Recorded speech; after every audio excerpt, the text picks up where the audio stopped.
Warahmatullahi wabarakatuh. Warahmatullahi wabarakatuh. Bahagia, kita akan mulai perkuliahan kita meskipun yang hadir baru ya 5 orang, nggak apa-apa. Memang sudah resiko perkuliahan sore ya, karena samping apa ini juga lagi dalam kondisi bulan suci Ramadan, mungkin ada yang sedang di jalan dan lain sebagainya.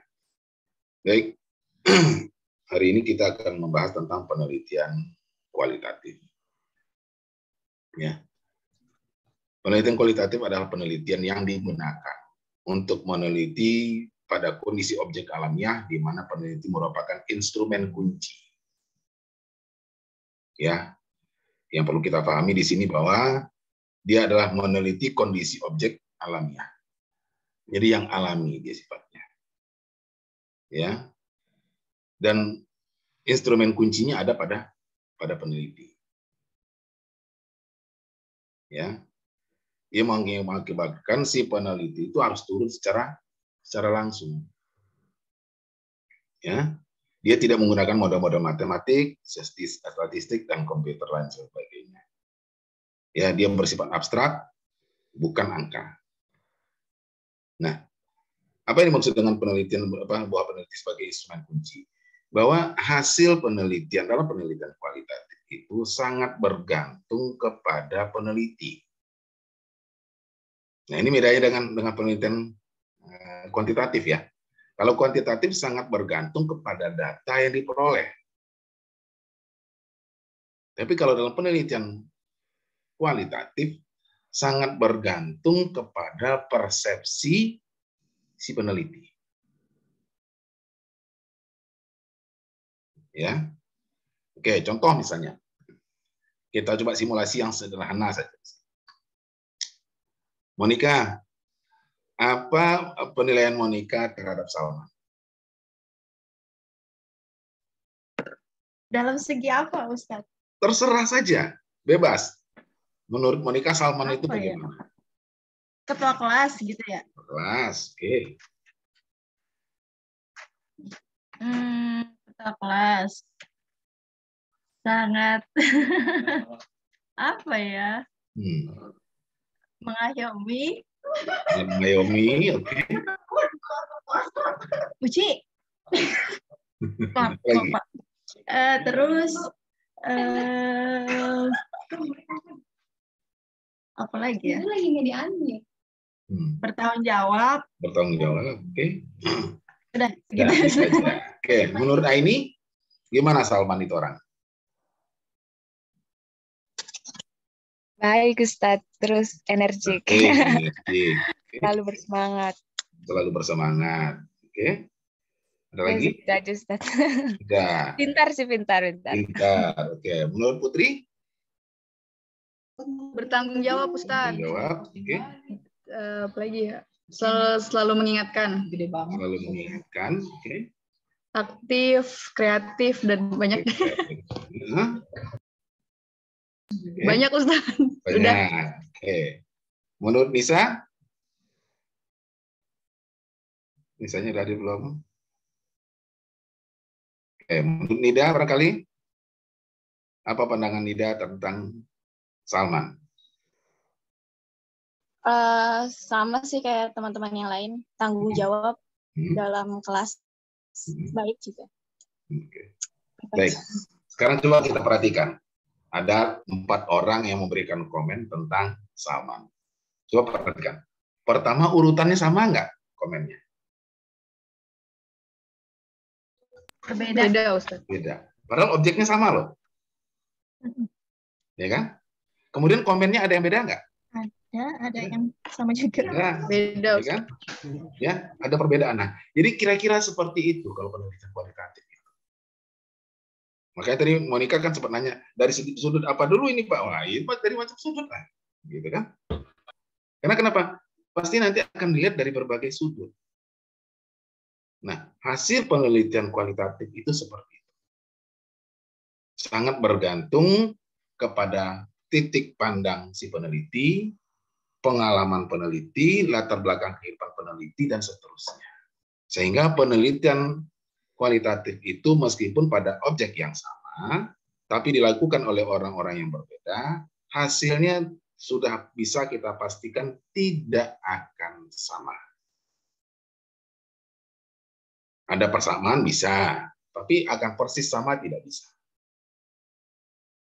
Karena sangat dipengaruhi oleh latar belakang pemikiran, dipengaruhi oleh latar belakang pendidikan, dipengaruhi oleh latar belakang keluarga. Contohnya saja misalnya, Anda pernah baca tentang bagaimana pemikiran tentang Imam Hanafi?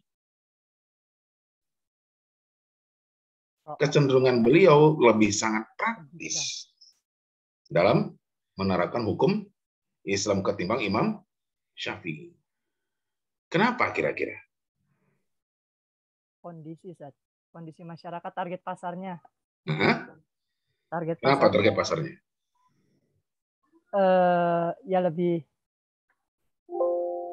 penerapan ininya lebih diutamakan dengan logika, kan Imam Hanafi. Oke, ada yang lain? Kenapa kira-kira?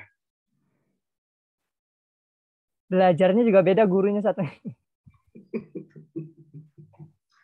Ya, jadi yang jelas begini, Imam Hanafi itu hidup di lingkungan pasar. Beliau seorang pedagang. Beda dengan Imam Syafi'i. Ya, yang lebih kurang ya kalau kita bilang hidupnya di lingkungan pesantren. Maka konsep pandangannya terhadap hukum juga beda. Coba lihat, kalau kata Imam Syafi'i, bersentuhan antara laki-laki dengan perempuan, wudunya batal. Kalau kata Imam Hanafi gimana? Enggak batal. Kecuali kalau bersentuhan itu disengaja dan itu ada syir di situ ya, ada rasa di situ ya. Coba lihat kenapa bisa berbeda seperti itu. Karena Imam Hanafi itu hidup di pasar. Gesekan itu akan sering terjadi kan? Orang di pasar namanya, kapan wudhunya bisa selamat kalau begitu.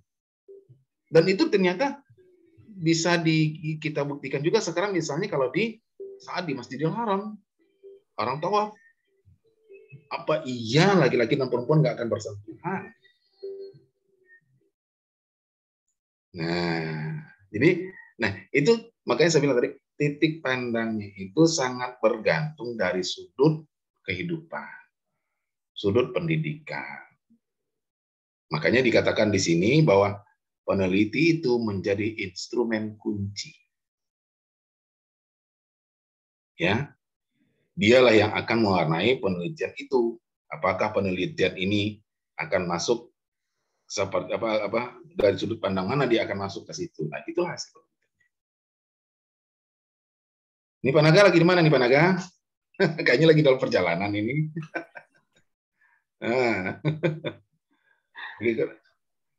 Dalam perjalanan pulang nih Ustaz, pulang kampung.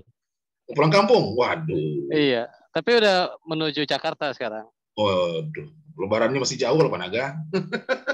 Iya, justru lebaran nggak bisa pulang kayaknya Ustaz. Oh gitu. Iya. Iya. Oke, mudah-mudahan lancar ya. Amin Ustaz.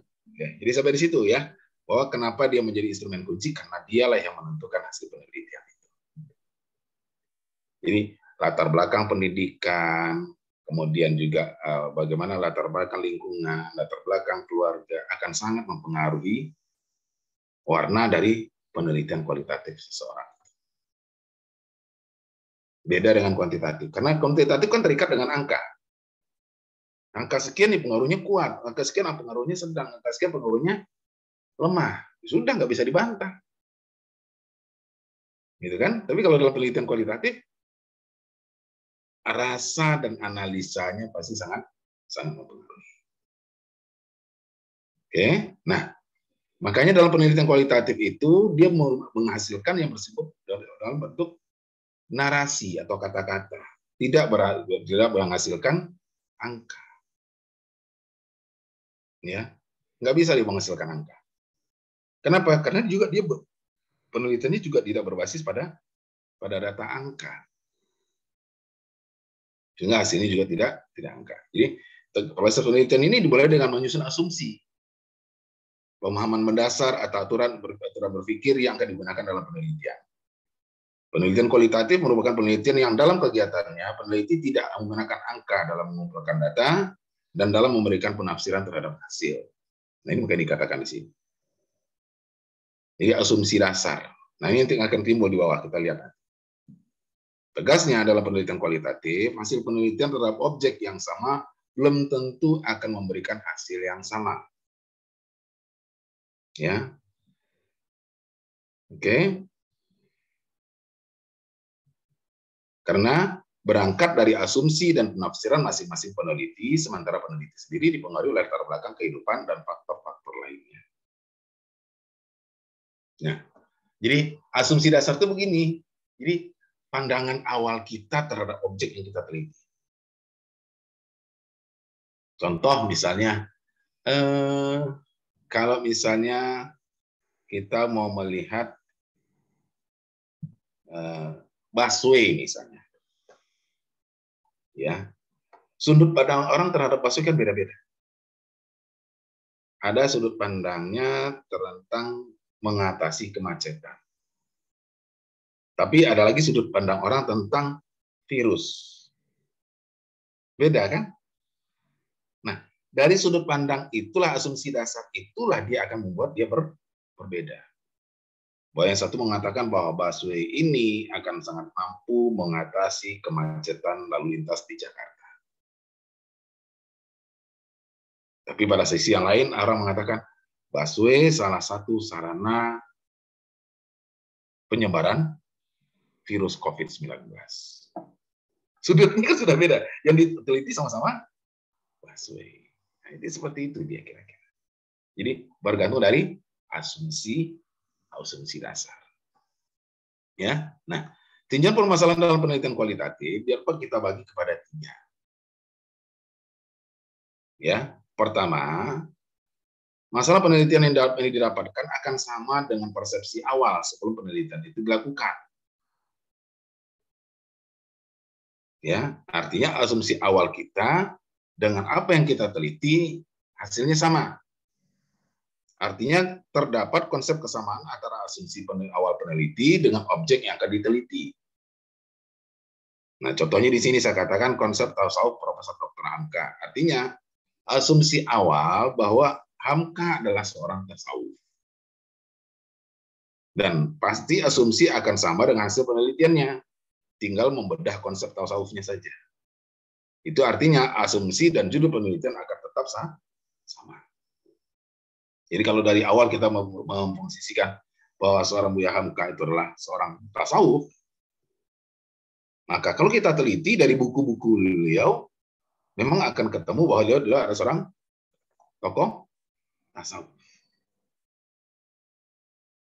Bisakah dia meluas atau berkembang? Bisa.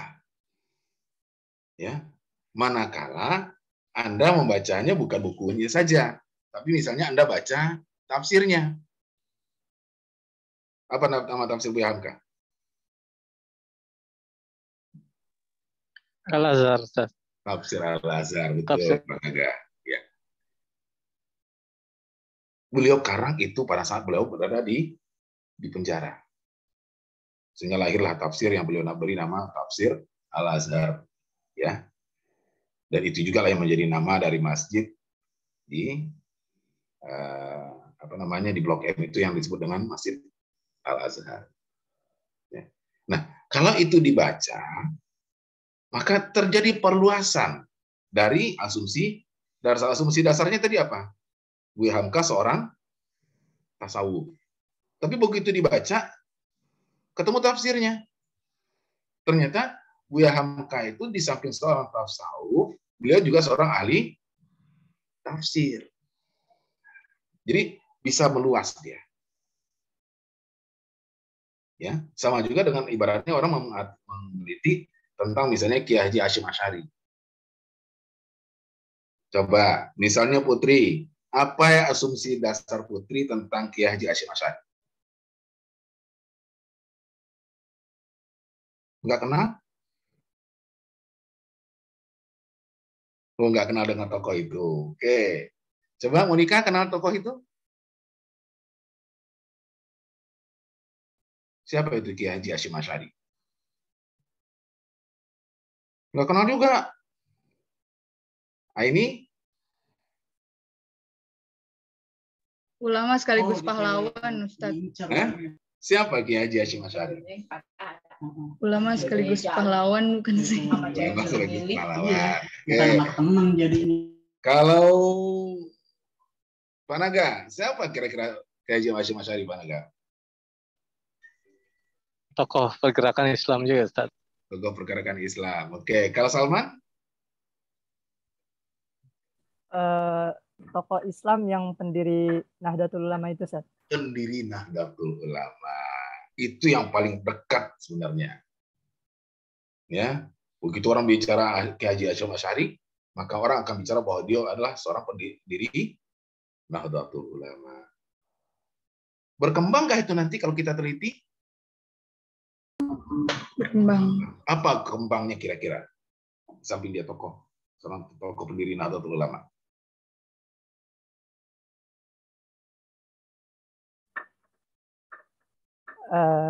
Mungkin kepemimpinannya kali. Beliau di samping seorang pendiri Nahdlatul Ulama, beliau juga adalah seorang tokoh pembaharu pendidikan pesantren. Ya, makanya kalau kita lihat kenapa pesantren itu banyak berkembang di kalangan Nahdlatul Ulama, karena beliau memang tokoh pengembang pendidikan pesantren. Sangat berkembang. Ya, oke. Apalagi? Siapa itu Kiai Haji Hashim Asy'ari?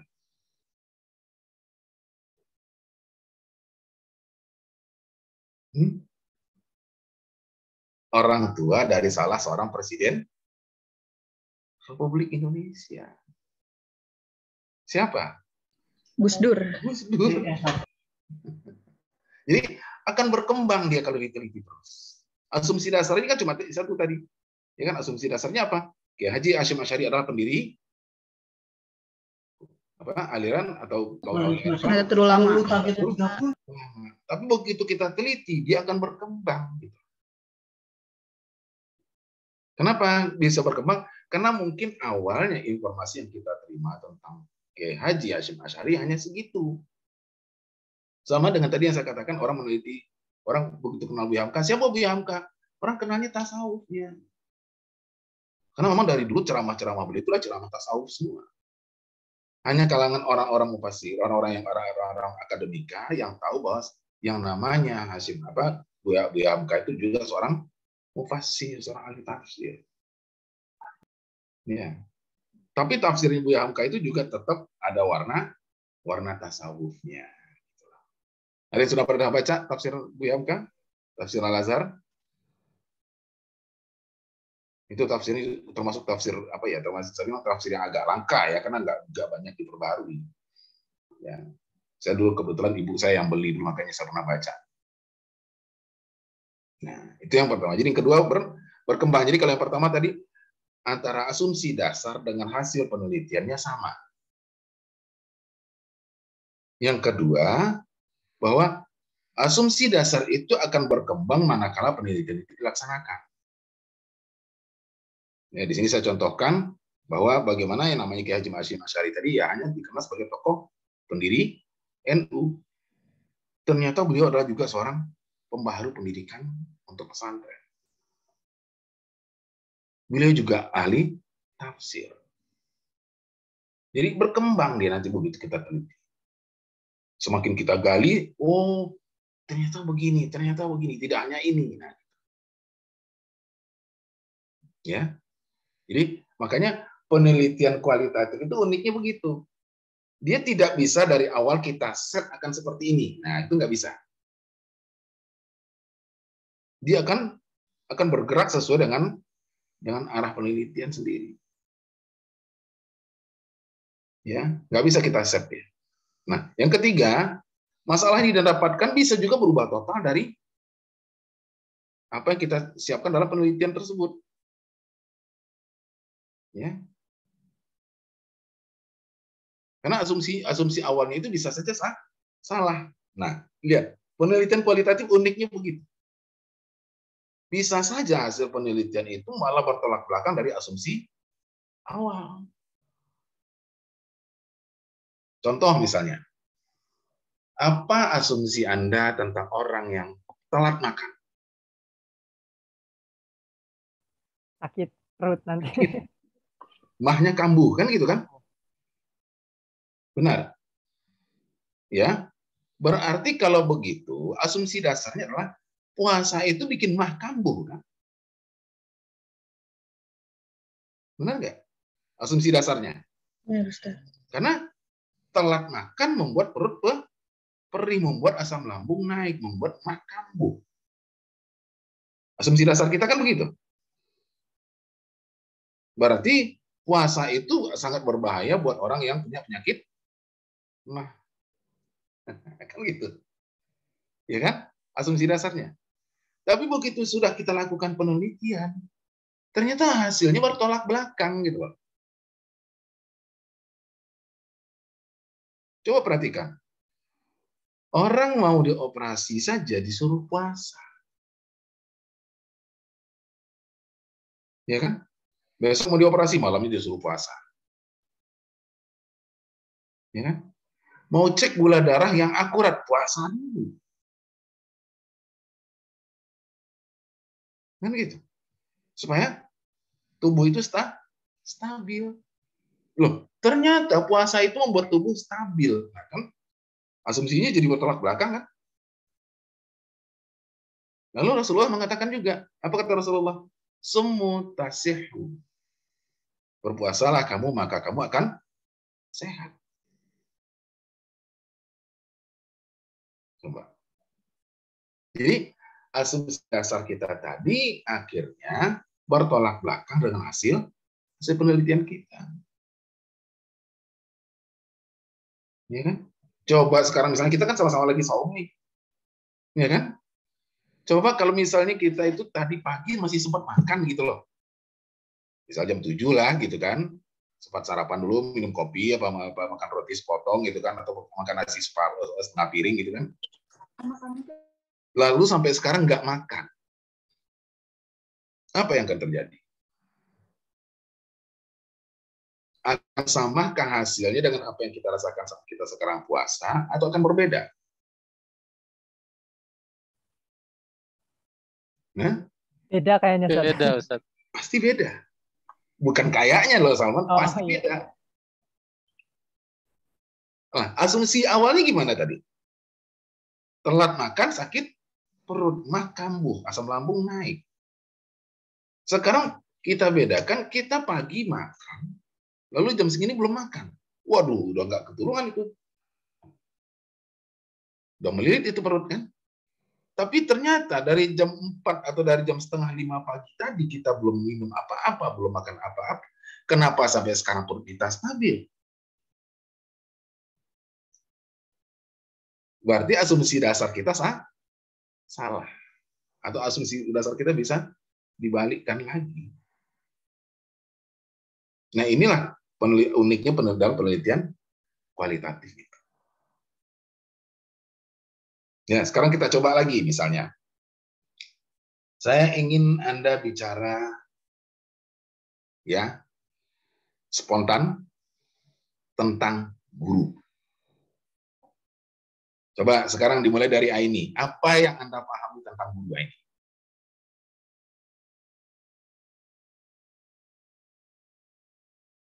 Silakan, spontan aja. Kayaknya bermasalah jaringan, Ustaz. Oke. Coba Nida, coba. Nida Ul Hasanah. Spontan aja, apa yang Anda tangkap tentang guru? Maaf Ustaz, kurang kedengaran apa tadi? Apa yang Anda pahami tentang guru? Guru, mengajar, mendidik, terus memberi ilmu. Udah. Udah, oke. Coba Putri. Apa yang Anda pahami tentang guru? Mendidik, transfer knowledge, value, apa lagi?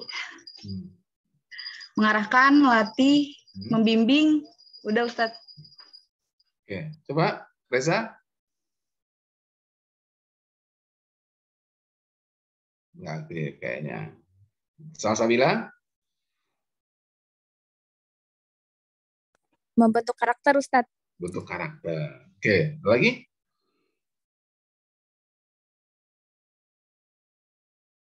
Hanya satu kata itu saja tentang guru. Oke, Fatimah? Tidak aktif. Nisa? Harun Nisa? Ayu? Oke, coba Salman. Apa yang dipahami tentang Seorang guru? figur saat di kelas juga menjadi role model untuk para peserta didik, yang mana setiap tingkah lakunya tentunya menjadi cerminan dan contoh peserta didiknya gitu. Oke. Coba lihat. Sekian orang tadi bicara tentang guru, sama nggak hasilnya?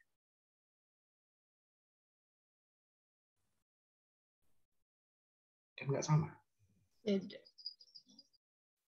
Ya. Jadi kalau tadi kata siapa tadi yang saya pertama saya tanya tadi, siapa tadi ya? Nida. Nida ya. Nida mengatakan tadi pengajar, pendidik, gitu kan? Tapi begitu mulai ke Salman, seorang figur. Nah, ya, karena titik pandangnya Nida tadi ada bicaranya tentang tugas guru, ya kan?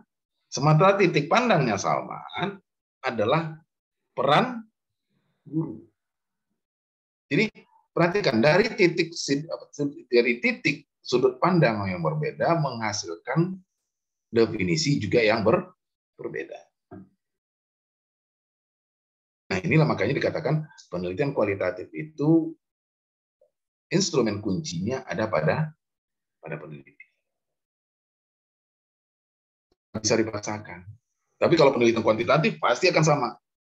Ya kalau 0, sekian ya artinya pengurunya kuat ya siapapun nggak bisa bantah. Gitu kan? Nggak bisa dibantah, nggak bisa dikembang kemana-mana. Tapi kalau penelitian kualitatif ya itu tadi. Asumsi masing-masing orang itu akan mempengaruhi kemana arah penelitian itu akan dia bawa. Ya, sampai sini paham? Ada yang mau ditanyakan?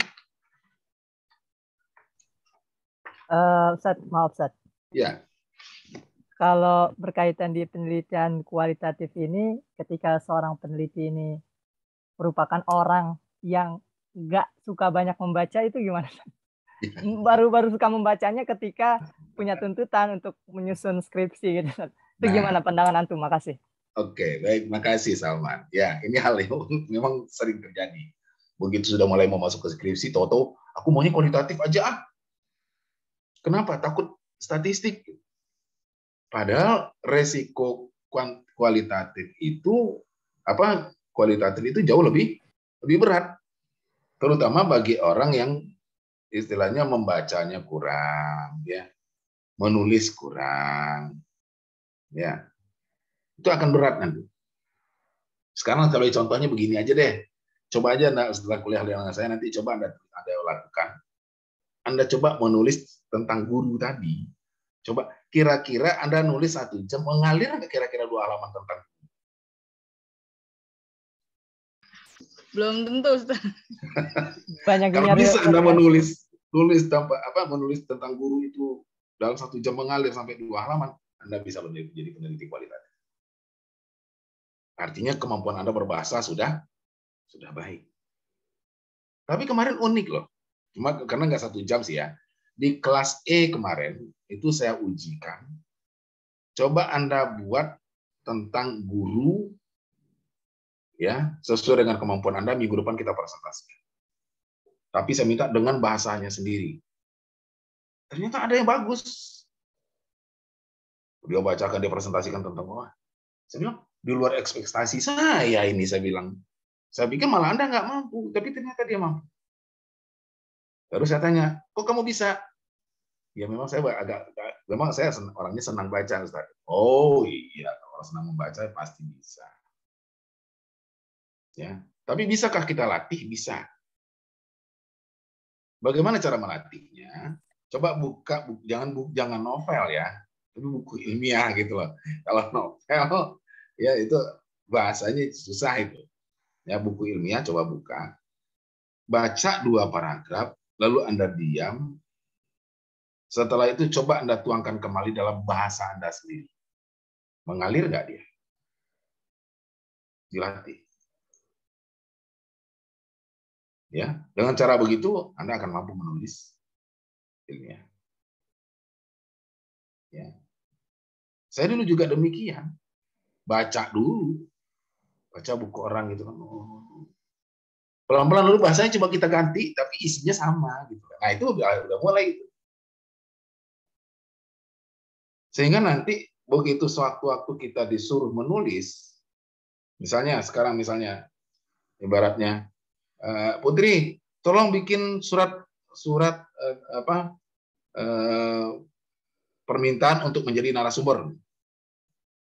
Bisa spontan nggak keluar itu surat itu? Apa mesti konsep dulu? Spontan, Ustaz.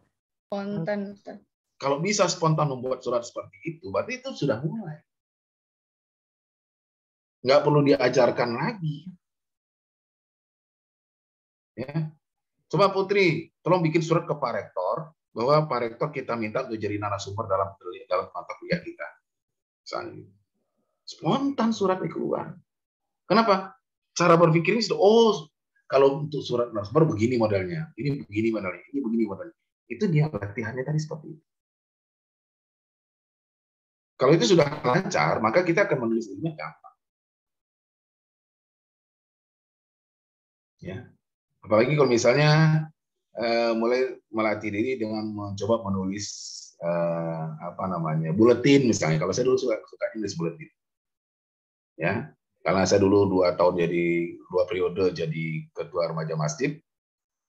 Dan saya remaja masjid itu dulu senang bikin buletin Jumatan. Jadi buletin untuk kalangan sendiri. Itu masih pakai stensil loh dulu bikinnya. Digiling begitu.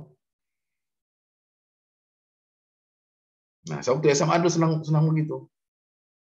Jadi lama-lama akhirnya kita terbiasa berbahasa sendiri gitu. Ya, tapi sekali lagi memang Saman, kalau bagi orang yang banyak membaca dia akan mudah. Tapi kalau baru saat ini ya butuh latihan yang agak ekstra gitu. Saya nggak berani mengatakan tidak bisa. Ya, bisa saja, tapi latihannya agak ekstra. Gitu. Ya, karena bagaimanapun yang namanya wawasan kita berbahasa itu kan sangat dipengaruhi oleh bacaan kita. Nggak bisa dibohongi itu. Semakin kita banyak membaca buku ilmiah, ya dia akan mengalir sendiri dalam otak kita gitu. Ya, begitu Salman ya. Oke, ada yang lain? Ada mau ditanyakan lagi?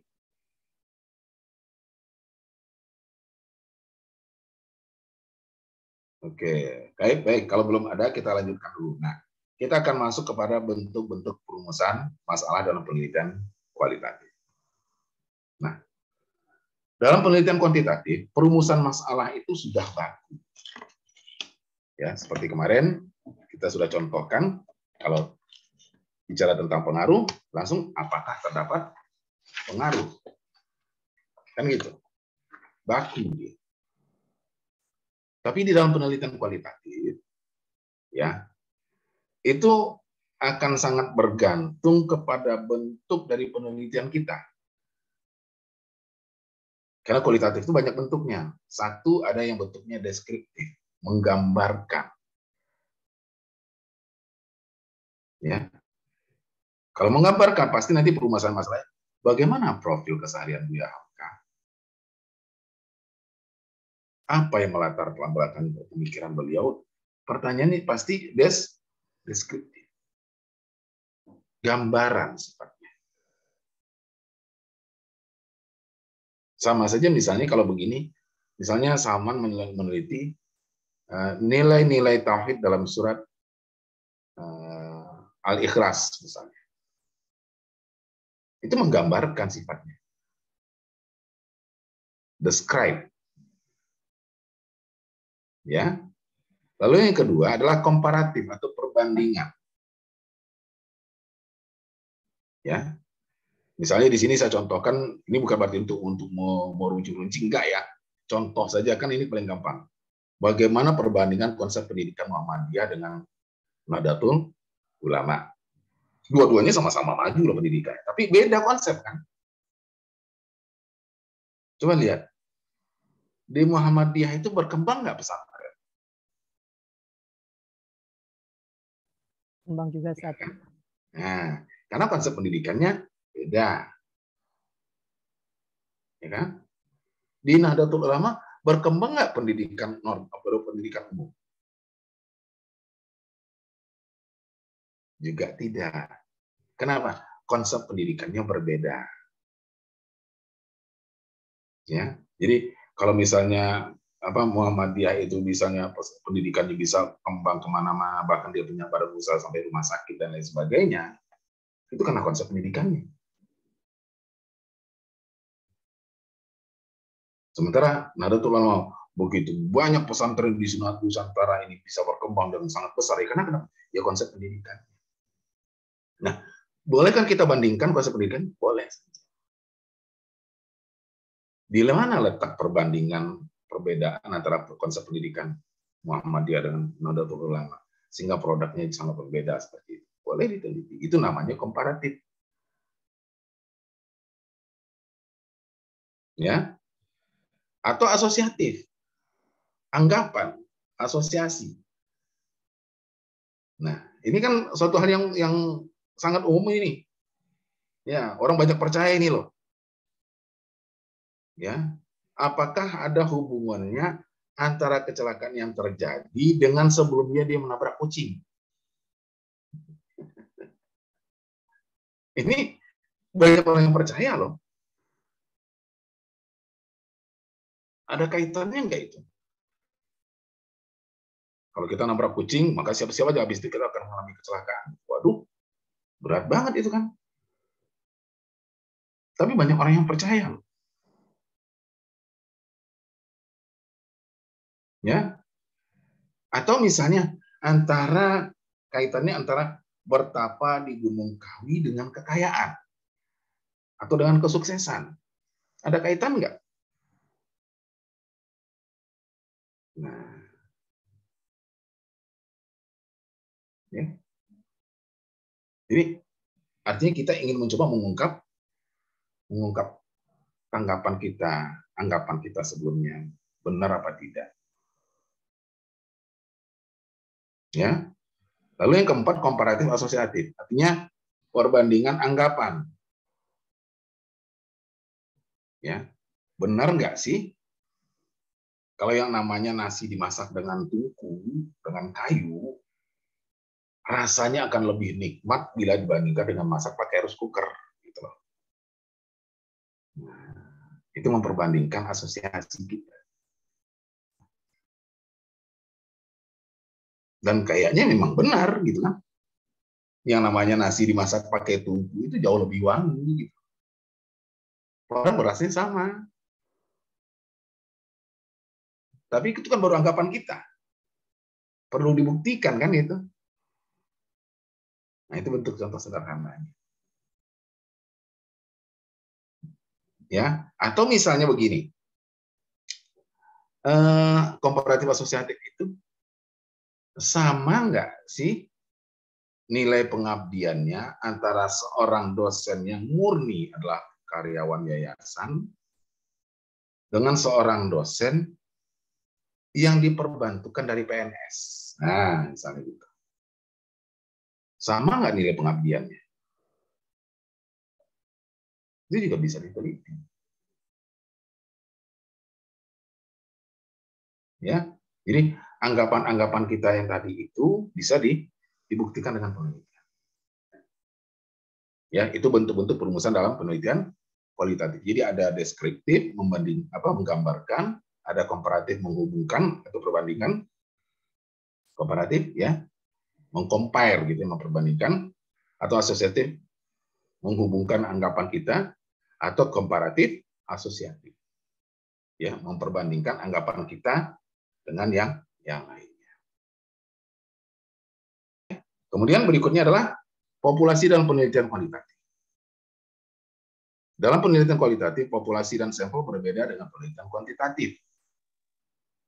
Dalam penelitian kualitatif, populasi dan sampel dikenal dengan istilah social situation. Ya, situasi sosial yang berkaitan dengan tempat, pelaku, atau kegiatan. Place, actor, and activity. Nah, beda ya dengan kuantitatif. Ya, kalau kuantitatif jumlah loh. Ya. Tapi kalau dalam penelitian kualitatif, ya, sosial situation. Jadi bukan jumlah, tapi situasinya. Pertama tempat, ya, place, ya. Nah, orang mengatakan bahwa yang namanya apel itu memang cocok ditanam di daerah yang dingin. Artinya di pegunungan, kan gitu. Sekarang kita ambil dua pegunungan, place, kan gitu. Satu pergunungan Bromo, yang satu lagi pergunungan misalnya Merapi atau Dieng misalnya. Ya, lalu kita tanam apel dengan konsep yang sama tadi, bahwa daerah dingin adalah cocok untuk menanam apel. Lalu nanti kita lihat hasilnya. Sama nggak apel yang ditanam di lereng Bromo dengan apel yang ditanam di lereng Dieng?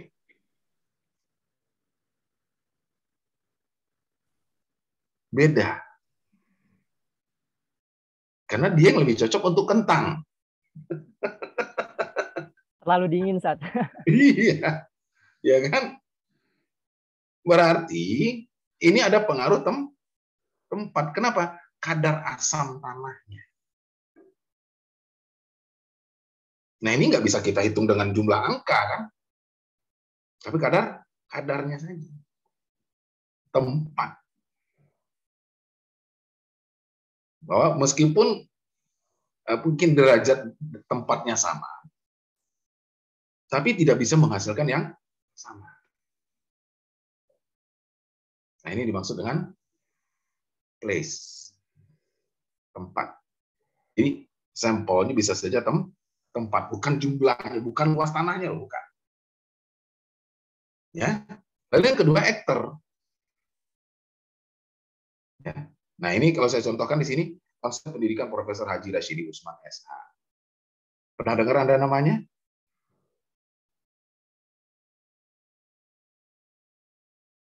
Enggak ada yang kenal, kan? Enggak, saya enggak. Beliau adalah salah satu pendiri Universitas Islam Jakarta. Ya. Beliau tadinya adalah seorang bisnismen. Ya. Tetapi entah apa yang mempengaruhi hingga beliau akhirnya merubah aktiviti beliau, kegiatan beliau menjadi seorang pendidik. Apa pandangan beliau tentang pendidikan? Nah, itu namanya pendidikan tentang tokoh, aktor. Nggak bisa sampelnya kita ambil pada orang tokoh tentang tokoh pendidikan, nggak begitu, kan? Tapi kita hanya melihat sampelnya adalah aktornya, orangnya. Ya. Kalau misalnya Anda ingin meneliti misalnya Umar bin Khattab, aktor. Ya. Kenapa Umar bisa digelari dengan singa padang pasir, kan gitu. Kenapa seorang Umar bin Khattab bisa luluh dengan Abu Bakar? Nah, itu penelitian tentang aktor. Atau misalnya Anda ingin meneliti tentang Muhammad Al-Fatih misalnya. Kenapa dalam usia 21 tahun beliau bisa menjadi panglima perang yang tercatat sangat luar biasa dalam sejarah dunia. Nah, itu berarti meneliti tentang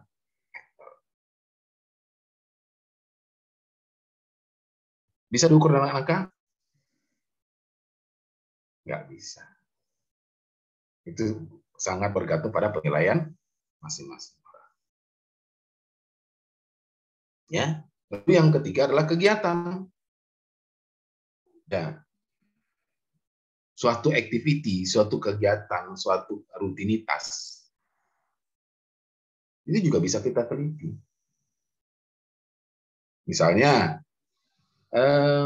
penelitian tentang tingkat stres warga DKI Jakarta.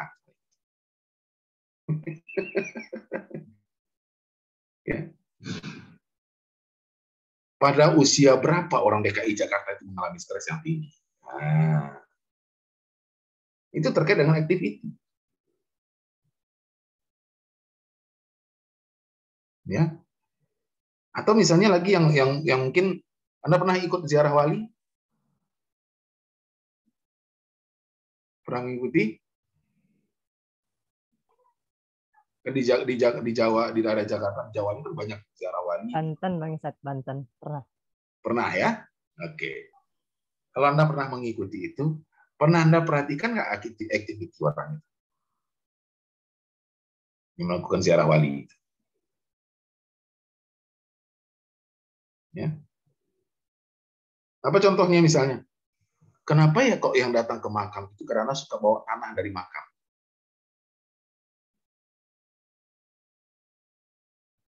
Katanya untuk kesuburan sawah gitu loh.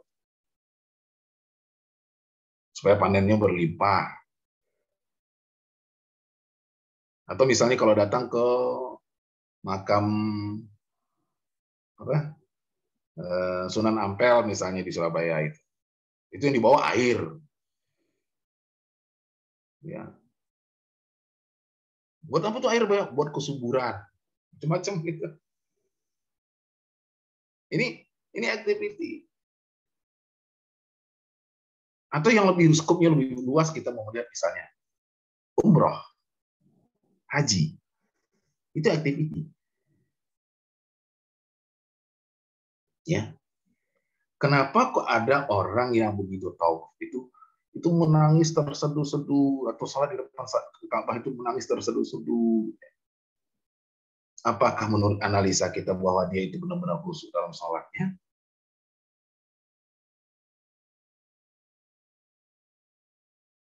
Atau jangan-jangan hampir-hampir terpreset syirik? Karena yang dia pandang sebagai Tuhan adalah Ka'bah. Banyak loh. Jadi dengan melihat Ka'bah itu dia, Allah. Jadi seolah-olah itu adalah Tuhan gitu loh. Hati-hati, hampir terpeleset syirik. Ka'bah itu kan hanya simbol penyatuan umat, simbol penyatuan kiblat. Kalau nggak hati-hati bisa terpeleset syirik di situ.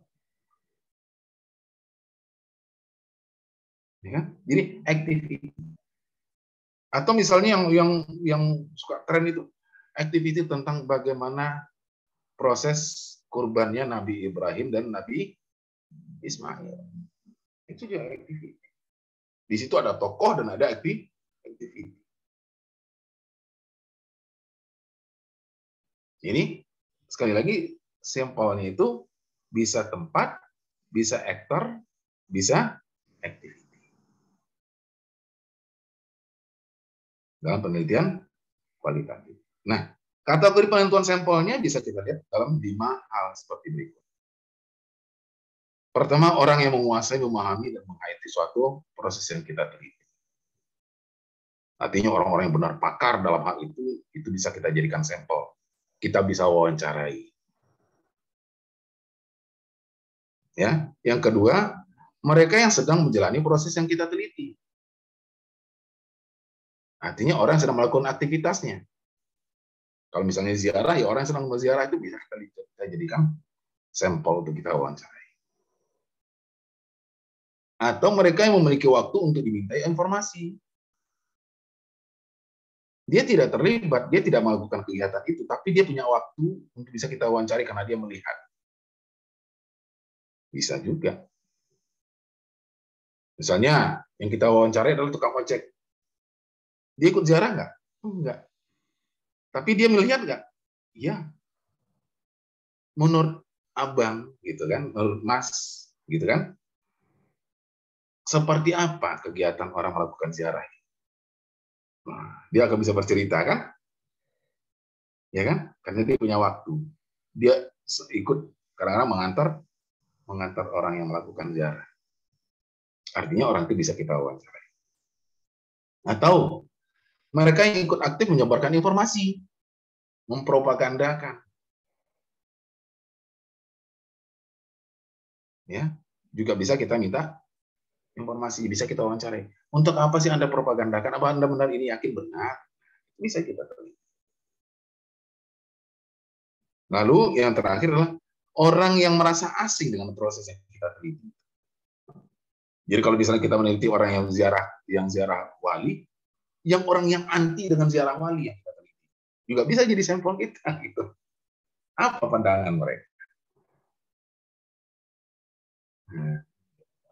Jadi lihat, dari segi sampelnya dia unik dibandingkan dengan penelitian kuantitatif. Kalau dalam penelitian kuantitatif, populasi itu harus sampel itu harus benar-benar mewakili dari populasi. Sampel itu harus benar-benar mewakili populasi, tidak boleh tidak. Karena kalau enggak bisa diukur dan dia harus sama. Ya. Orang yang mengalami proses pembelajaran dengan metode demonstrasi, ya orang itu yang jadi sampel. Enggak boleh orang yang hanya mendengar istilah metodenya saja, belajar dengan metode ceramah. Nggak bisa kita jadikan sampel. Yang bisa menjadi sampel itulah orang-orang yang benar-benar terlibat di sini. Tapi dalam penelitian kualitatif bisa bervariasi. Apa contohnya? Misalnya Anda ingin meneliti tentang Anda meneliti tentang tadi saya katakan Buya Hamka, atau Anda ingin meneliti tentang Kiai Haji Hasyim Asy'ari, atau seperti pendiri UID tadi Profesor Haji Rashidi Usman. Orangnya kan sudah nggak ada. Ya kan? Berarti dengan siapa yang kita bisa cari informasi? Ya dengan keluarganya. Artinya dengan mereka yang menguasai, memahami, dan menghayati suatu proses. Kalau keluarganya kan pasti kenal siapa dia kan gitu. Atau dengan orang yang sama sekali asing dengan beliau. Juga bisa.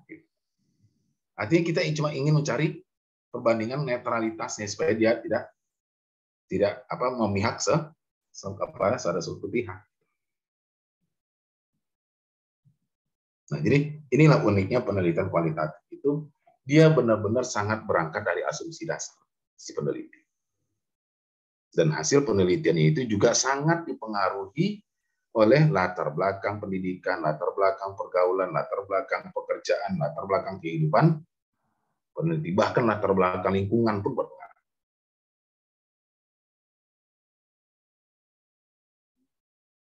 Ya. Coba Anda perhatikan, cara bicara saja bisa beda. Orang yang biasa hidupnya di atas gunung, gitu ya, dan orang yang biasa hidupnya di dataran rendah, cara bicara saja beda. Itu kenapa? Itu sudah faktor lingkungan. Cara berpikirnya beda, pasti beda. Karena bagaimanapun sedikit banyak yang namanya lingkungan itu pasti mempengaruhi cara kita berpikir. Pasti. Ya. Pendidikan, apalagi pendidikan, sangat mempengaruhi cara berpikir kita. Jadi artinya penelitian kualitatif itu kenapa dikatakan bahwa peneliti sebagai instrumen kunci? Karena si penelitilah yang akan menentukan arah penelitian itu akan seperti apa. Dan penelitian kualitatif itu kebenarannya sangat relatif. Bergantung dari sudut pandang peneliti. Ya, akan tetapi biasanya penelitian kualitatif itu biasanya orang konfirmasi ulang sehingga orang mulai mampu membenarkan. Tapi kalau akurasi kebenaran ada pada penelitian kuantitatif, karena dia diukur dengan angka. Baik, barangkali itu yang bisa saya sampaikan sore hari ini sambil kita ngabuburit, ya. Nah, tidak terasa sudah 1 jam lebih, ya kita membahas ini. Baik, sebelum saya tutup, barangkali ada yang ingin ditanyakan, silakan. Ada? Mungkin sebentar Ustadz, boleh? Ya, silakan. Tadi berkaitan rumusan masalah yang deskriptif, komparatif itu, nanti di rumusan masalah yang kita susun di kualitatif itu, salah satunya aja atau harus terkait keempat ini, Ustadz? Itu yang pertama. Ya, salah satu. Salah satunya aja. Salah satu. Tapi kan bisa beranak dia rumusannya. Misalnya contohnya begini, tadi penelitian tentang Profesor Haji Rashidi Usman. Bagaimana konsep pendidikan menurut Profesor Haji Rashidi Usman? Lalu di bawahnya, apa yang melatar belakangi beliau untuk peduli terhadap dunia pendidikan? Nah, bisa aja kita tambahkan. Gitu. Tapi dua-duanya tetap deskriptif. Jangan kita bercampur. Apa pandangan Profesor Dr. Haji Usman tentang pendidikan? Lalu bagaimana perbandingannya dan menurut konsep Buya Hamka? Wah, itu perbandingan jadinya. Sebaiknya diambil salah satu aja, supaya lebih fokus di situ. Ya, oke, gitu Salman. Ada lagi? Berkaitan ini, Sat. Tadi yang kedua, kan tadi antum berarti kesimpulannya yang namanya kualitatif itu kan relatif ya, karena analisis dari peneliti. Nanti kan kita puncaknya itu di akhir kan di sidang munaqasyah itu, Sat. Nah, cara memberikan keyakinan yang relatif ini kepada penguji itu gimana gitu kan? Kalau untuk kualitatif mungkin datanya jelas, sedangkan kalau untuk kuanti itu apalagi mungkin bagi teman-teman yang kesulitan dalam komunikasi gitu kan, kuncinya di komunikasi itu ketika penyampaian. Makasih, Sat. Ya, dalam penelitian kuantitatif itu nanti kalau dalam kualitatif ya, kalau dalam sidang itu nanti ya dicari titik temunya. Titik temu dari antara peneliti dengan penguji. Disitulah kebenarannya. Gitulah. Jadi, kalau misalnya penguji menerima kebenaran apa yang disampaikan oleh si peneliti, ya selesai. Tapi kalau menurutnya ini kurang tepat atau ini kurang lengkap, ya disempurnakan. Gitulah. Beda kan dengan penelitian kuantitatif. Udah angka yang bicara, mau dibantah apa lagi? Gitu. Ya. Oke, ada lagi? Makasih Ustadz. Oke, sama-sama. Baik, saya pikir cukup ya. Takutnya nanti yang ibu-ibunya ini juga mau masak nih, ini mungkin mau masak ya, Putri mau masak, ya Fitri mau masak juga ya. Udah jam 5 ya, karena 1 jam lagi insya Allah kita akan memasuki waktu berbuka. Oke, baik, demikian barangkali yang bisa saya sampaikan apa dulu kita pada sore hari ini. Dan mungkin untuk bulan suci Ramadan, mungkin ini kuliah terakhir kita dulu untuk sementara. Karena minggu depan saya sudah harus mulai fokus untuk menyiapkan proses perpanjangan akreditasi Prodi PAI. Dan ini kerjaan kami yang luar biasa, mohon doanya dari semuanya. Biasanya berkas itu kami siapkan dalam 1 tahun, tapi kini kami hanya diberi waktu hanya 1 bulan kurang untuk menyiapkan berkasnya itu karena keputusan dari kementerian yang tidak kunjung pas. Gitu. Jadi ini mengakibatkan kita juga akhirnya seperti orang terlunta-lunta gitu kan, mau kemana arahnya nggak jelas. Akhirnya baru dapat keputusan bahwa kita harus reakreditasi, tidak perpanjangan otomatis. Jadi minggu depan kami sudah akan mulai bekerja, dan itu kami tidak bekerja di kampus, tapi kami insya Allah akan kerja di puncak selama 1 minggu. Jadi semua tim akan kita kurung di puncak selama 1 minggu, nggak boleh pulang dulu. Jadi sahur di sana, makan di sana, ngantuk ya tidur di sana gitu loh. Pokoknya ditargetkan mudah-mudahan berkas kita bisa selesai dalam 1 minggu. Mohon doanya saja, mudah-mudahan kami berhasil. Dan marilah kita tutup perkuliahan kita ini dengan sama-sama membaca Alhamdulillah. Alhamdulillahirabbil alamin. Terima kasih atas segala perhatian dan kerjasamanya. Mudah-mudahan kita lancar ibadah Ramadannya sampai akhir, selalu dalam kondisi sehat. Ya, Pak Naga juga semoga lancar sampai Jakarta. Ya, Amin, semuanya Ustaz. sehat. Dan akhirnya saya tutup dengan Assalamualaikum warahmatullahi wabarakatuh. Waalaikumsalam. Waalaikumsalam warahmatullahi wabarakatuh. Makasih Ustaz. Ustaz.